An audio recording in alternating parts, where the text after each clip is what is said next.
The person you're talking to on the other line is a phone scammer. Tracking the scammers in our own backyard. You were involved in a scam. I'm just wondering if you would say anything to the victims. He has a job offer from a bank right now. Almost $200,000. $69,000. And joining forces with the ultimate fraud fighter. I've been able to see exactly what the scammer is doing. A special 1-hour investigation. The police came to your house on Friday. That's right. We were the ones who called them. Your Marketplace starts now. Hi, Alicia. Hi, David. We're on our way. We're closing in on a criminal. I'm about 2 minutes away. Tracking a money mule to Brampton, Ontario. Well, that's one of the people who is involved in sending money stolen from Canadian victims back to the organized criminal syndicates overseas. And we want to confront him. It's taken us months to track him down. Hi, we're journalists from CBC News. We're looking for Abhinav Vector. Part of our fight for you. Canada Revenue Agency filed a lawsuit against your name. We've been investigating phone scams for 5 years. I get at least 3 or 4 calls each day. It's really frustrating for a lot of people. And you're telling us the calls just won't stop. Some of these calls come at 6:30, 7 o'clock in the morning. With millions of dollars lost each year and scammers getting more sophisticated, you just have an anxiousness about dealing with any contacts coming through your phone. Authorities have failed to stop them. Now we're tracking those involved in Canada. The government should take some action. How come, like the RCMP, nobody seems to be doing anything, and these are increasing on a daily basis? Our 2018 investigation into phone scams helped pressure the RCMP to launch Project Octavia. All right, so we know 10 people have been charged. And we know there's victims across the country. Cracking down on those believed to collect from victims and send millions abroad. All right. So, who gets arrested? Jatin Chahal, charged with fraud, money laundering, and possession of property obtained by crime. Haran Shu, Yep. Now, there's a warrant out for his arrest. believed to be now in Hong Kong or China. Yes. We don't have a photo of him. We've covered the story. Fraud over 5,000, theft over 5,000, possession of property obtained by crime. All right, next up. Okay, Vimal Shrestha and Bindisha Joshi. All right.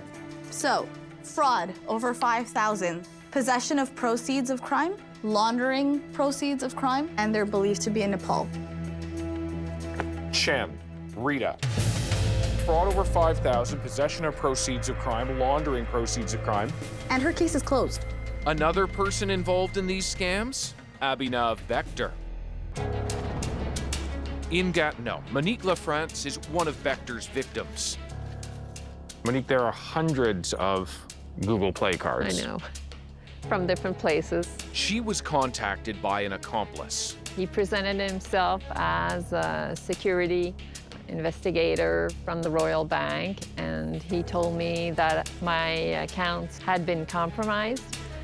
He asked me if I wanted to help them find the frauders and help others. They trick her into giving them access to her computer and online banking.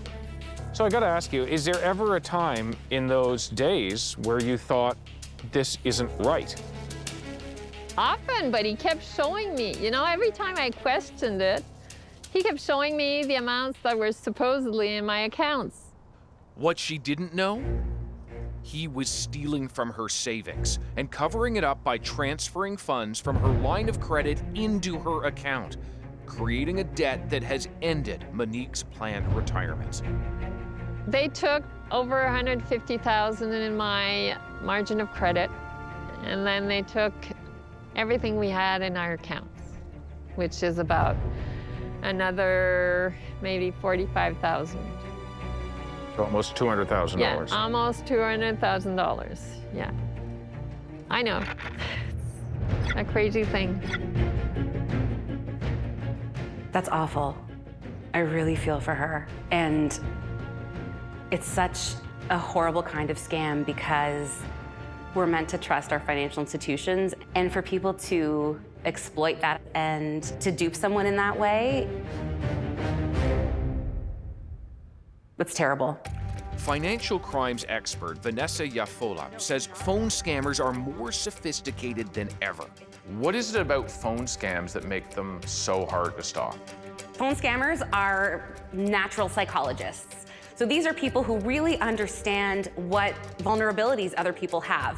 And they're looking for those vulnerabilities, like seeking to find them and exploit them and to trap people, make them worry for their safety, worry for their immigration status, worry for their family. You're talking about people who have so much practice at this that once they find the right person for the right kind of scam, it's almost too late for you. Certainly too late for Monique. Where did it go to? Mostly in Ontario. She sends thousands to over a dozen different addresses. One of those cash packages gets intercepted by FedEx and returned to her. But the others? $20,000 in cash to an address in Mississauga, Ontario. Yeah. Another $20,000, this one to an address in Brampton, Ontario. This is sent to Cambridge, Ontario, $6,000. And these just keep going and going. It's crazy. It's really crazy. It gets me kind of sick just thinking about it. We're now learning that Abhinav Vector is connected to some of these locations. We're checking them out. I'm at a big FedEx building. According to our records, we know that our victim sent 2 cash packages here, one for $6,000 and one for $7,000. Bingo. Pure Later Shipping Center. So another courier drop-off. Okay, so look on my document here. 110 Brickyard Way, $20,000, $5,000. Went right there. Locations chosen to sidestep scrutiny. Looks like yet again a FedEx location. $6,000 sent here. It actually looks like it might be a Staples. All right. There we go. We know $6,000 got sent right here. Not all packages are easy to decode. Different names used for different addresses, but there are clues. 2 packages addressed to Abhinav Vector and Abby B. It looks like there is a company called Unique Furnace and Duct Cleaning. Well, now that's curious because Abhinav Vector worked there. You worked at that location you're at. We know that on September 22nd, $8,000 was sent here and he signed for it. A clue the police find too, charging Abhinav Vector. Let's take a look at what we've got on this guy. So, 3 charges that were laid. So we've got fraud, over $5,000, laundering proceeds of crime is another charge, and possession of property obtained through the commission of a criminal offense. It goes to court, doesn't get to trial.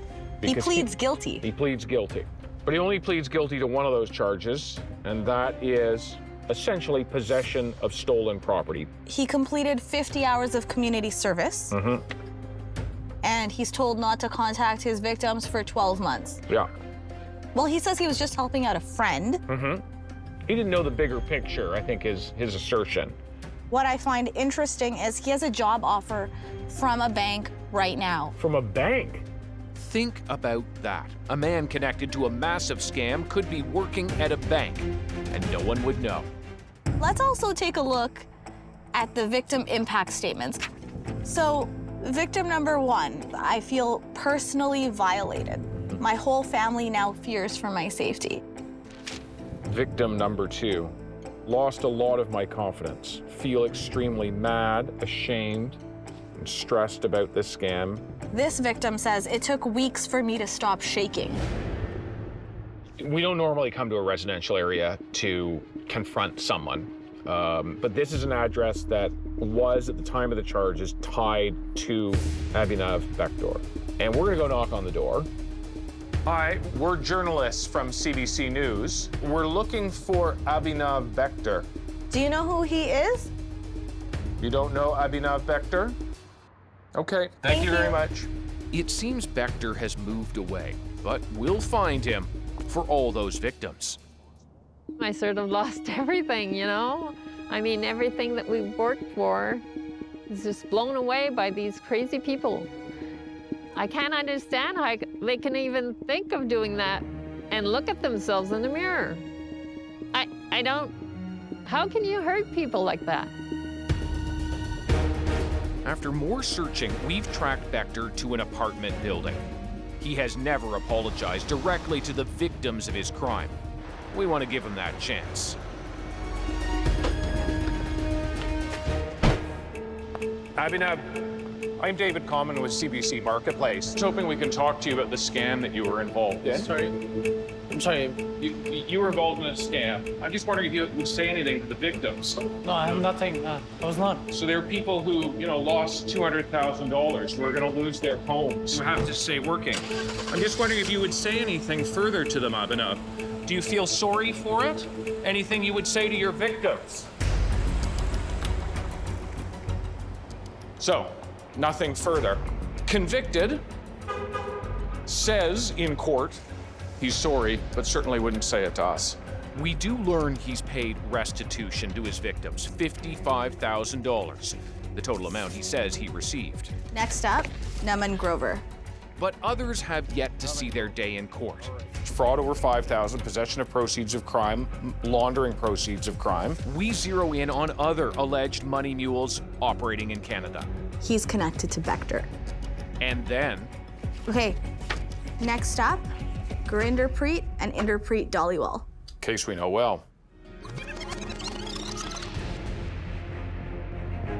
2 years ago, our efforts contributed to a law enforcement blitz. Gurinder Preet Dhaliwal, 37 years of age, from Brampton, Ontario, and Inderpreet Dhaliwal, 36 years of age, also from Brampton. Only our cameras were there during this takedown. You're under arrest for fraud. At the time, the RCMP explained how they believed the Dhaliwals were involved in this scam.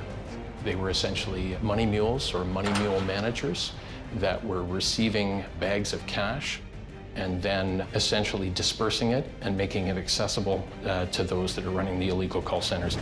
This was seized by the RCMP at their home. Money counting machine. Over $100,000 worth of jewelry and thousands of dollars in cash.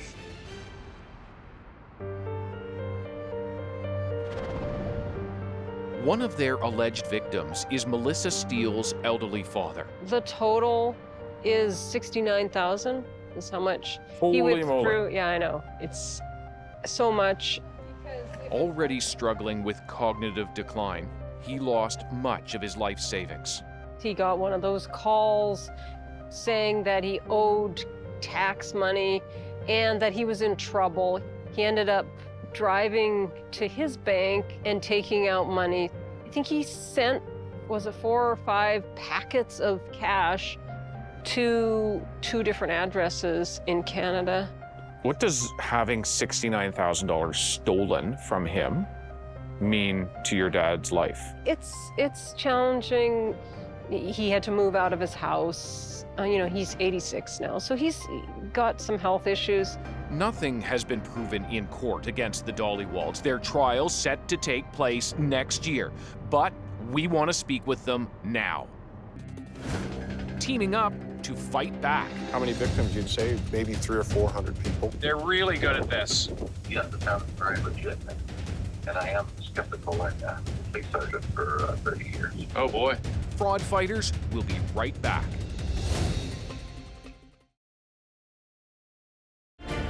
This is your marketplace. Laundering of the proceeds of crime. Okay. We're investigating suspected Canadian money mules. Shantanu Manik, Yep. connected to the Dhaliwals, believed to be in India. Also gone. Those alleged to have funneled money stolen from phone scam victims in Canada to overseas crime bosses. Gurinder Preet and Inderpreet Dhaliwal were charged with doing just that. These are all the shipment summaries While their trial isn't until next year, we know that some of the money from Melissa Steele's father was sent to the Dollywalls' home. This is their actual address. Yeah. What would you tell them about the consequences of their action? I would just say it's cruel, and that how would they feel if somebody treat them that way when they're older?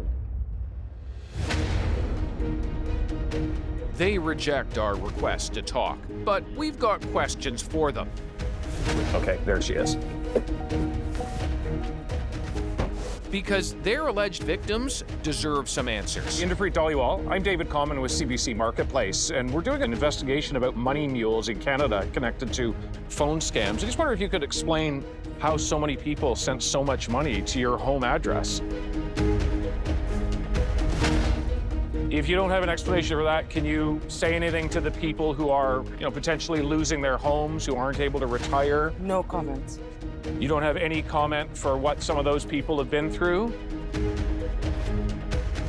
Can you explain why you had a money counter at home, why there was more than $100,000 of jewelry that the police recovered upon executing a search warrant? I know you can still hear me. Please, if there's anything that you would say to them, anything at all.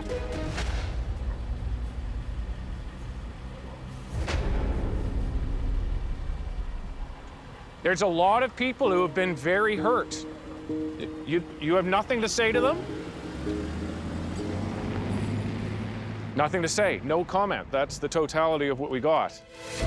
Days later, Inderpreet Dhaliwal's lawyer reaches out, saying the RCMP have wrongly characterized her as a player in an international criminal syndicate.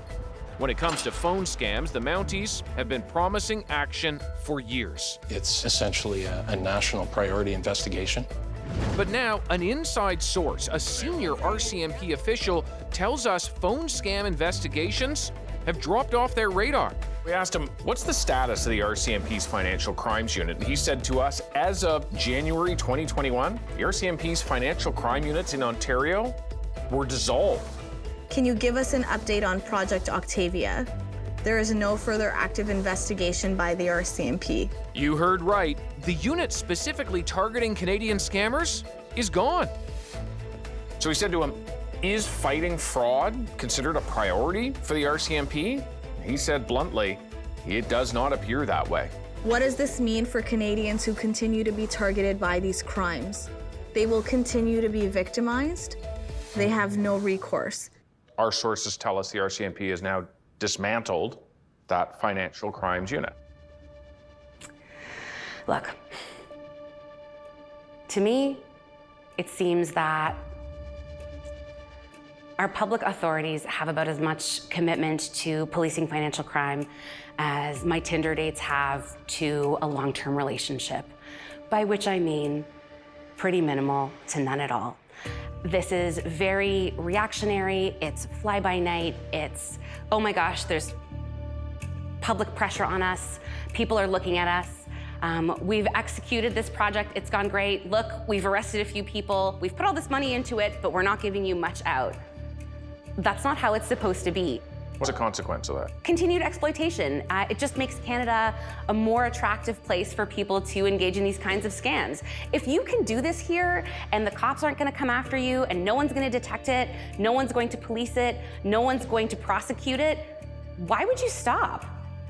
The Mounties refuse to speak to us on camera, but officially tell us their financial crimes investigators continue their work in another unit. They point to their integrated market enforcement teams as the new fraud fighters. Except our inside source tells us those teams have nothing to do with investigating phone scams. There is no dedicated unit for that anymore. The source says the priority this once was for the Mounties, it no longer is. In an industry like this that operates with impunity, you are sending a message that Canada doesn't care about this kind of crime.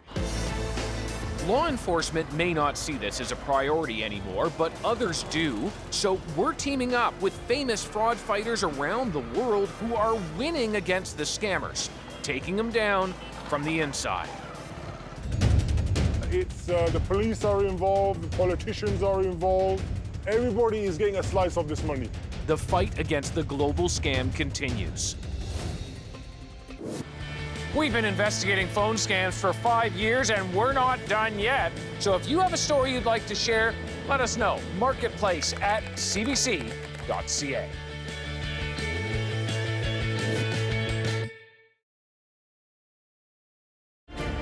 This is your marketplace.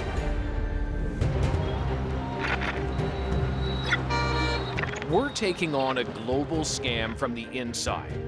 It may not look like much here, but they steal life savings every day. Those phone scam calls you get, millions come from here.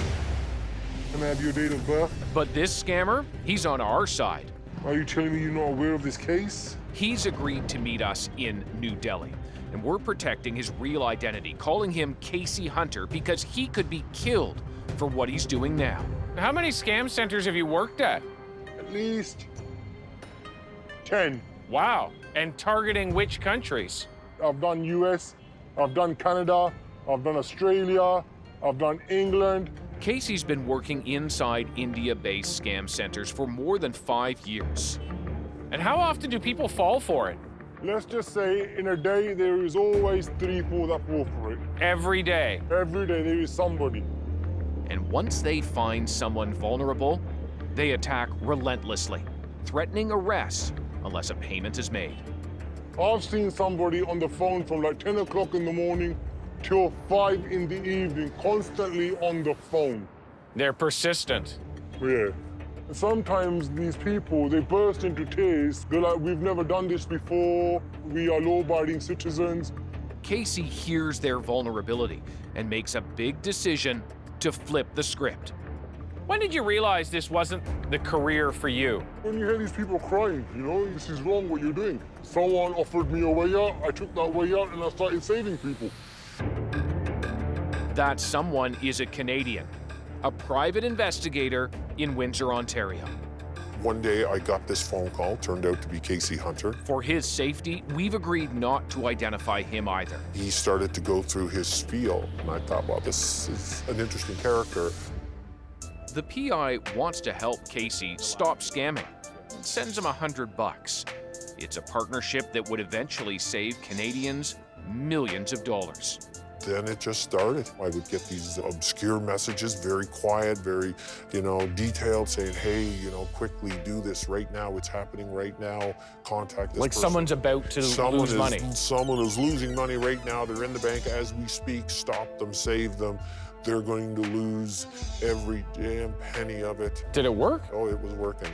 That hobby of saving people soon becomes more like a full-time job. Have there been crazy times that you've got a message from Casey and you've had to just drop everything?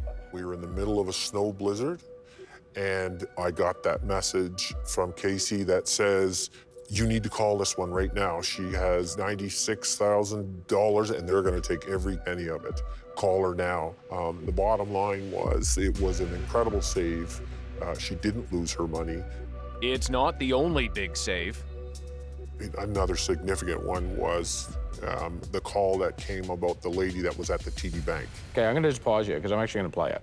Hi, this is an emergency. I'm a fraud investigator in Ontario here, Windsor. You have a customer that I believe is into your bank about to withdraw $16,000 for a telephone scam marketing that's going on right now.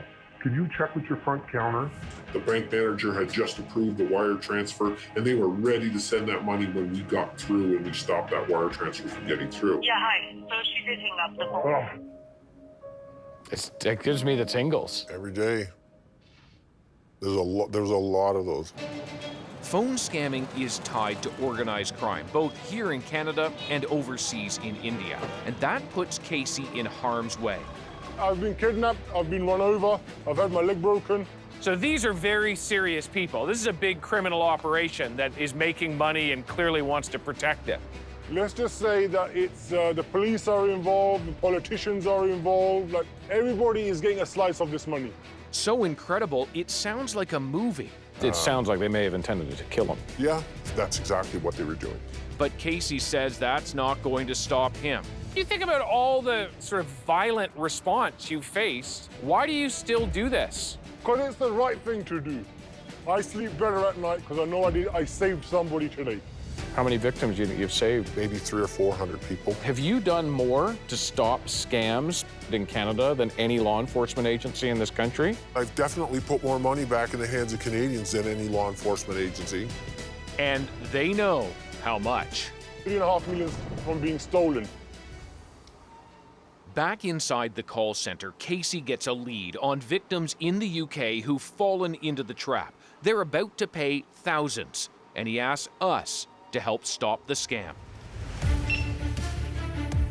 Okay, it is 6 a.m. here in Ottawa. Just got an alert that there's a scam in progress. Hi, Alicia. Hi, David. There's a person on the phone right now who's agreed to pay thousands of dollars. That's ringing. So we get on the phone, try multiple times. I'm sorry, but the person you called is not available. Do you want to just text that person? We know the phone scammers try to keep their victims on the line, telling them not to answer any other calls. But we're not giving up. After dozens of tries, we finally get through. I'm calling you from Canada because I'm a journalist. If you happen to be on the other line with somebody telling you you owe taxes or you need to pay money, it's a scam. Yeah, I thought so, yeah. Yeah, well, good instincts, because it absolutely is. They think they've convinced you, but just get rid of them. Bye. Day 2, and Casey's got more leads for us. The person you're calling is on another line. We try more than 50 times to get through, and then finally...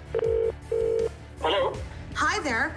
The person you're talking to on the other line is a phone scammer. Okay. He's trying to take your money, but he is not from the government. Good, we stopped it. Scam interrupted. Virtual high five. Amazing. We got through to 2 people as well, actually reached them and just said, this is a scam, this is a scam. Hang up, and they listened to us. How did it make you feel? Pretty damn good.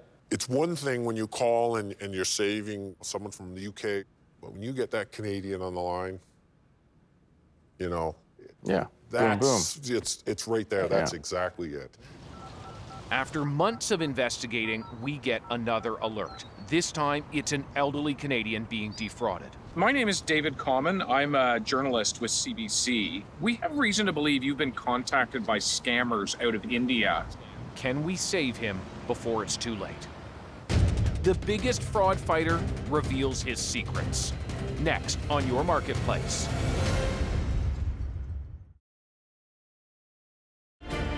This is Your Marketplace.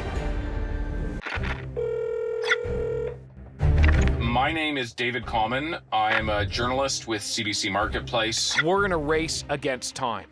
I think you may be the victim of a scam. Your number has come up as being phoned by a scammer. Calling Canadians and interrupting criminals in the middle of a phone scam. We just wanted to call you and let you know that this is a scam. Thank you. Yeah, no, we'll keep an eye out. We just saved 10 people before they become victims. No matter where we are or what we're doing, we drop everything when we get a lead, including while on a different assignment when an urgent tip comes in. Justin, my name is David Common. I'm a journalist with CBC. We have reason to believe you've been contacted by scammers out of India. Has someone asked you to pay money in the last couple of days? At first, he questions who we are. Yeah. But then admits he got the call. They said there was a Trojan in my computer. They did log on remotely. Justin, I want to stop you here. This is the tech support scam. Call Visa and stop it. Okay, I will right away. Yeah. Minutes later, he calls us back with good news. Thank you very much. I put a stop to my Visa. Excellent. They're really good at this. Yes, it sounds very legit. And I am skeptical. I was a police sergeant for 30 years. Oh boy. Even the skeptical are getting scammed by criminals who are getting even better at their corrupt craft. Hey, how's the fraud department looking into it? Thanks, David. The man helping us this time, he's not a scammer, not an insider either. I can see that the scammers still have access to your computer. I'm going to try and find out exactly who they are. He's a white hat hacker who tracks down scammers, confronts them, even reports them to local authorities. His name? Jim Browning. His videos on YouTube have millions of views. He rarely meets with others, but he's agreed to talk to us. So, we've come to London.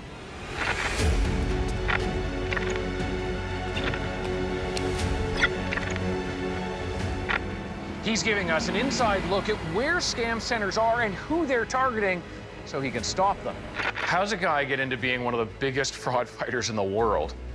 Really, it all started whenever I was sitting at home and I was getting lots and lots of scam phone calls. And I thought, I know about computers, I'm an engineer, I know about computer networks, surely I can do something about it. You actually hack into these call centers that are primarily based in India.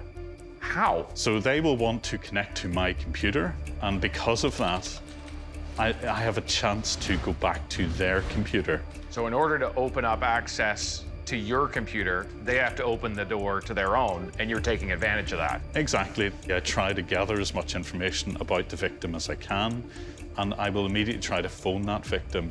Sometimes I can intercept that scam and actually prevent it from happening.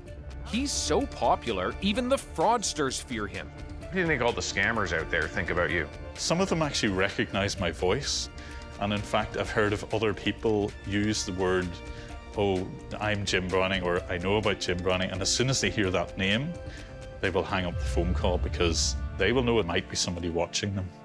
Time to see Jim in action. How many scam centers are you watching in India right now?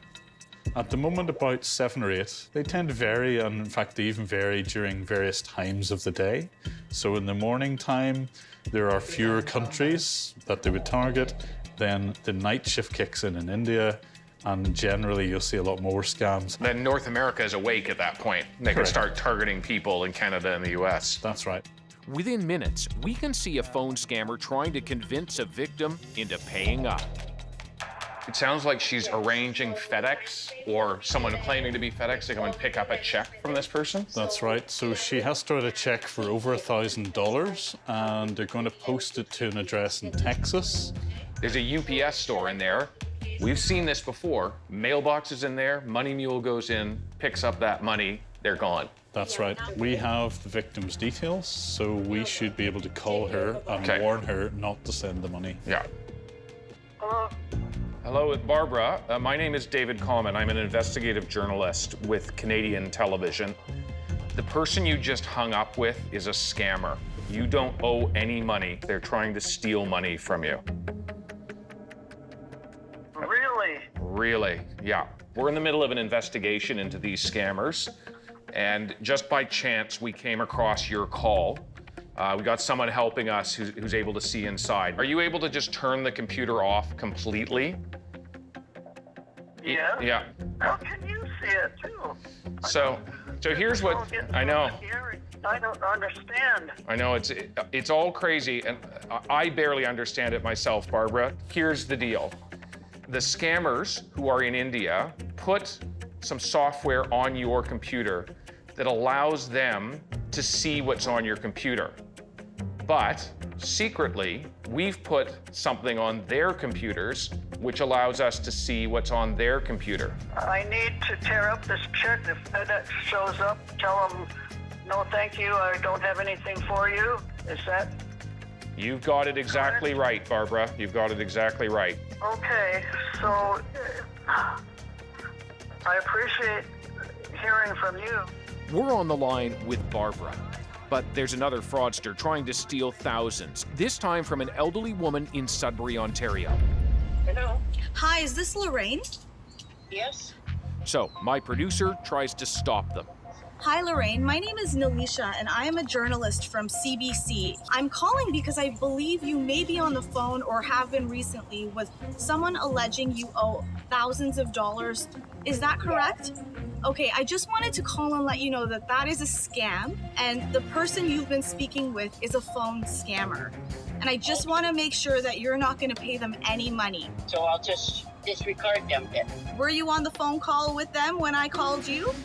Yes. Okay, so So just hang up with them, don't answer their calls, don't engage any further. Okay.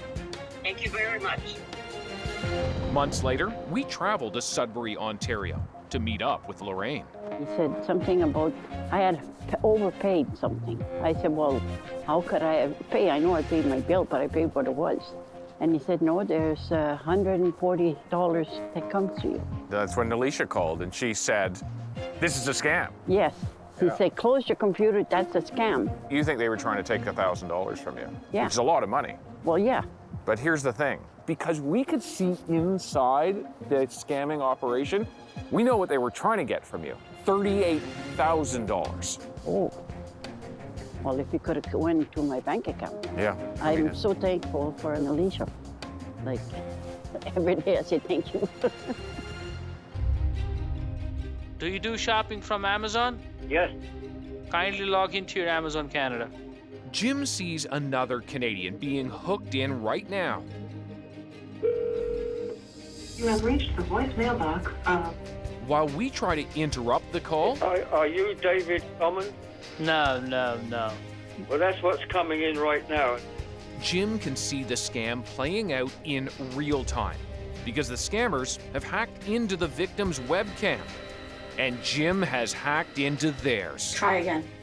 This time, they're working the Amazon refund scam, claiming you're owed money because of a transaction error and asking for access to your account and credit card info. You have reached 261. We know someone may be about to lose everything. If we can't stop it, maybe the police can. I'm calling to report what we believe is a fraud in progress. Now, we can't stop it, but we can see that they have taken control of his computer. He needs to shut his computer down. It's his life savings he's about to lose. We'll see what we do. While we get the police up to speed, Jim can see the scammer in India continue to chase the victim for his bank info. We can't reach the man being scammed, but we can buy him and the police some time by calling the scammer. Hello? Munir, you're breaking the law in your country, you're breaking the law in Canada, you're stealing money from someone who cannot have money stolen from them. I'm not stealing money from anyone. You are pretending to be Amazon, you're pretending to do all sorts of things in a scam center. Stop this. Go ahead and go yourself. This guy, Jim believes, is the person we're on the phone with. You're right now, as we're talking, using his card, his bank details to try to buy gift cards. Oh my God, go ahead and call the customer. Munir, there is no customer. There is only a victim. Think of this man as if he's your father or your grandfather. Would you want someone to steal from your grandfather? Listen, man, I know who you are, right? Stop saying anything that I do not like. Stop it. Munir. Call on this number again. Munir. I swear I'll get your IP address. I'll you up. He continues to deny scamming anyone. Every person knows what a good job is. If I have to scam a customer or scam a person, basically, I'll not lose gift cards. I'll lose a different thing. I don't lose scams. You know, for somebody who claims to not be a scammer, you know an awful lot about scamming. While we tie up the scammer, police arrive with hopes they've made it in time. We weren't even sure at the time that we were able to stop it because they were that close. Next on Your Marketplace. This is Your Marketplace. Phone scammers have stolen millions from Canadians in the past year alone. So while authorities are slow to crack down, good guy hackers like Jim Browning have found creative solutions to stop the scammers. I've been able to see exactly what the scammer is doing, literally have a look at what's on their screen, listen to what they're saying, and in fact, I'm able to see what they're doing from that point onwards. That work pays off with this elderly man in Toronto. We weren't even sure at the time that we were able to stop it because they were that close. Remember, we called the police. After calling the man dozens of times, with no luck. I don't think he was aware of what was going on. He just thought somebody was trying to help him out and fix his computer, but there's nothing wrong with it. They make it just in time before the elderly man hands over any money. I want to take you back to that moment, and I can take you back to that moment because of that camera on the computer. So may I have your name? Sure. Hospital. Yeah, sure. I want to speak to him. No, I'm sorry. He's bold. Oh, totally. He knows I'm a police officer, and that doesn't deter him at all. That's how bold they are, because they feel protected, right? What role can law enforcement play in trying to stop this scam? Well, I think it goes hand in hand with what you're doing. I think it's education, right? Because if people know that this is out there, they're going to be more prepared when they get the phone calls. Like, everyone's gotten the phone calls. I've gotten the phone calls. We're really excited about this because 5 years of looking into this, there's been very, very few wins, and we're pretty pleased by this. Time for us to visit Brian in person. Mr. Fensom. Yeah. My name is David Common. I'm a journalist with CBC News. Yeah. The police came to your house on Friday. That's right. We were the ones who called them. Oh, okay. Thank you very much. Not at all. They're very convincing, the scammers. Yeah. They're very good at what they do. Under normal circumstances, I only answer for a number that you know. Yeah. Yeah, which is the right thing to do. Yeah. If it, because I must have 20 calls a day. Well, I was ready to cheer at that point. So I'm just so glad that they did manage to get there just in time. So again, it's with help from you guys, because I could not have got in touch with that victim. And thankfully, you guys intervened and got the police just the right time. So that was good going. We have been investigating these kinds of scams for 5 years now. Good God. And a lot of the time, when we are talking to people about it, it's after they have lost money. Yeah. Well, sometimes they're life savings. Yeah. And so to be able to talk to you when you've lost no money, when we're able to together stop that scam, it's incredible. I can't thank you enough. Yeah. I'm more than happy with you guys. I think you saved my neck, that's for sure. Thanks so much, and we're so glad it turned out the way it did. Thank you very much. I do appreciate what you've done. Not at all. Yeah, I'm glad we were able to do it. Yeah, so am I. Yeah.